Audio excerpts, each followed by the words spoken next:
Hey guys, my name is Nora Franche, and welcome to the podcast Grateful Blessed Mess, daily reflections for those in the 12 steps.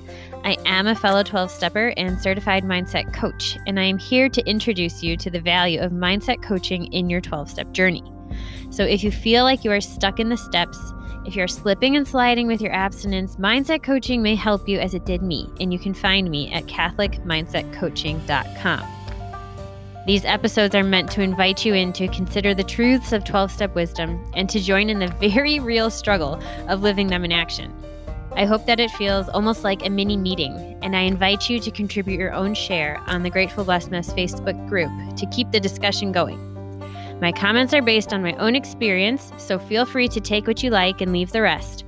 But my hope is to encourage you on your own daily 12-step journey. As they say, you cannot stay clean on yesterday's shower. So without further ado, let's begin.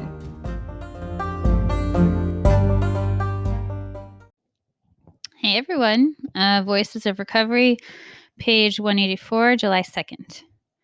From now on, we cease telling ourselves we are always going to be dishonest, selfish, abusive, stupid, or bad people. Instead, we repeatedly affirm to ourselves the truth about ourselves, that we are becoming honest, caring, nurturing, wise, and effective human beings as we practice our new behaviors day by day. That is from the OA 12 and 12, page 64. It is old behavior to berate myself for failing to perfectly work the steps of the program. I learned that I cannot afford to continue doing this when I'm working step 7. Shaming myself for falling back into old behaviors is an old behavior in itself, and it keeps me in all my character defects longer. The hours in my day become very precious upon entering OA. Haven't I suffered enough? Working the first 6 steps to the best of my ability helps build a strong foundation to supply the humility I will need for step 7. I realize that I'm not the sickest or the healthiest person I know. I'm just about average. What a relief to also realize I will always be becoming a better person in OA. I will never arrive. Yeah, we're always on the journey. We are always cleaning up and reconfiguring and bringing it to our higher power and then finding something else that needs to be brought. It's just this like infinite dive into the interior world of who we are. And it's this like infinite exploration. It's fascinating and a little overwhelming, but mostly very cool. I don't know about you, but I did not realize how dishonest, selfish, abusive, stupid, well, not stupid, but selfish, dishonest, and abusive, the ways that I treated myself, and then the way that I believed that I was stupid or bad. And that's where coaching came in. That's what taught me how to capture those thoughts and identify those thoughts and start listening to the way I talk to myself. And it was really sad a lot of the time to start hearing the way that I was thinking or the way that I was perceiving people to be doing things that thinking I knew their motive or assuming that their motive was just unkind. And I heard something recently at a workshop, and it was, if you spot it, you got it. And if it makes you mad, you got it bad. And holy cow, is that true? When other people were being, selfish, it would make me so mad. And if someone else was being abusive, I wanted to throw it in their face. And that's not the call of the 12-step life. Forgiveness is freedom.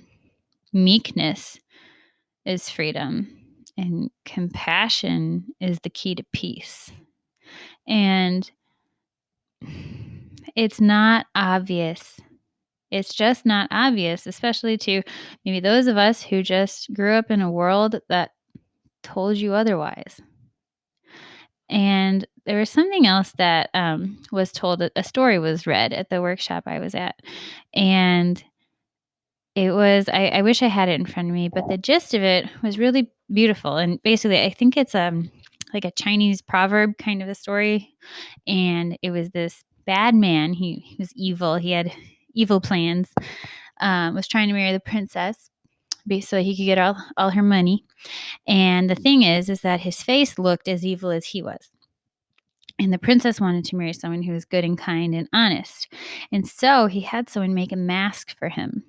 And this mask was the countenance of someone who was good and honest and upright.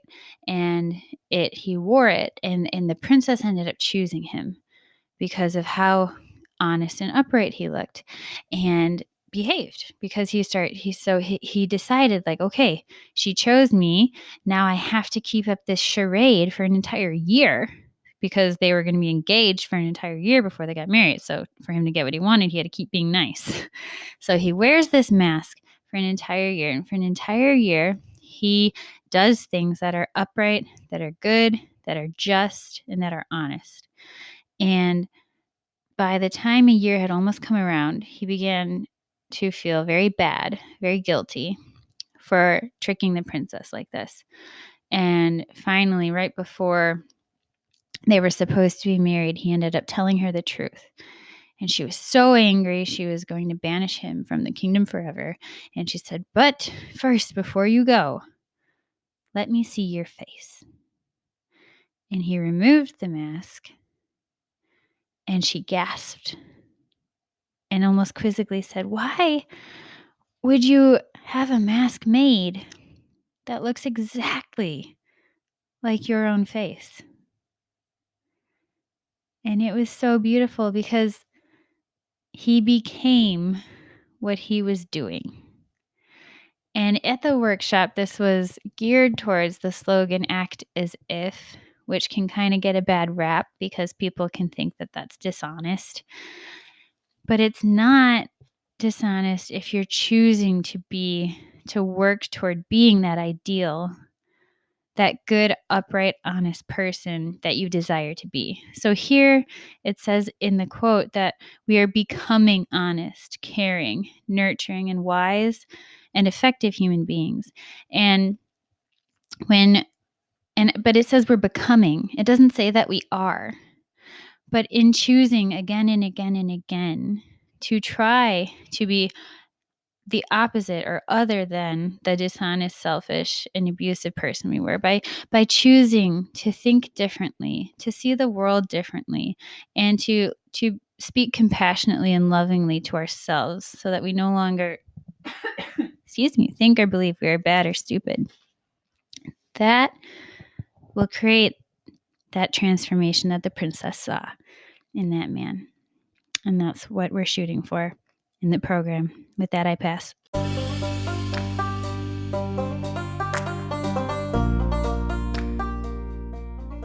Thank you so much for listening to today's episode.